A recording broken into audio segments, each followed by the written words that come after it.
Acteris est très content de pouvoir répondre favorablement à la situation actuelle avec des moyens supplémentaires, une énergie beaucoup plus forte. Bonjour, je m'appelle Pierre Burton, je suis consultant université chez Acteris.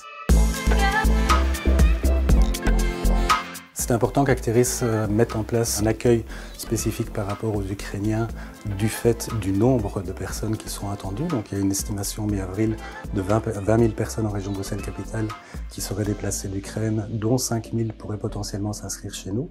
Donc on avait déjà tout un équipement et un accompagnement et une structure qui était prévue pour accompagner des primo-arrivants de manière large. Tous les services d'Acteris sont évidemment disponibles aux primo-arrivants.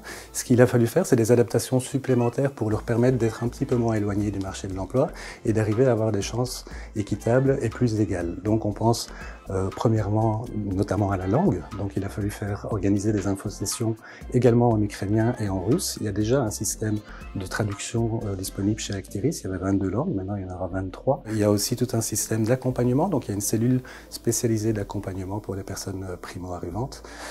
Et donc, depuis plusieurs années, mais maintenant encore plus suite à la situation, il y a aussi des bénévoles qui viennent pour les inscriptions, donner un coup de main supplémentaire pour gérer l'afflux et le nombre de personnes concernées.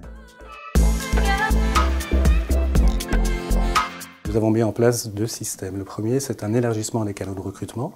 Donc, chaque employeur est invité à mettre un hashtag Welcome dans son offre d'emploi, ce qui nous permet d'identifier les employeurs prêts à recevoir un public primo-arrivant et d'augmenter les chances de matching avec des chercheurs d'emploi à travers une diffusion de ces offres d'emploi supplémentaires à celles d'Acteris envers des partenaires qui se sont inscrits bénévolement et qui accompagnent volontairement, et qui accompagnent des primo-arrivants.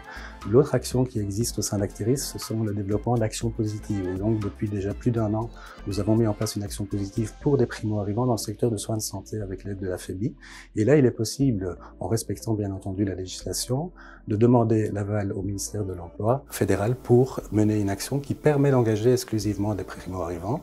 Et pour ça, Acteris est aussi disponible pour accompagner les grandes entreprises et les secteurs pour développer de telles actions. Acteris est très content de pouvoir répondre favorablement à la situation actuelle avec des moyens supplémentaires, une énergie beaucoup plus forte, mais de bénéficier dès le départ d'une structure qui était déjà mise en place depuis quelques années et qui se renforce encore plus pour répondre favorablement aussi bien à la demande des personnes que des partenaires que des employeurs.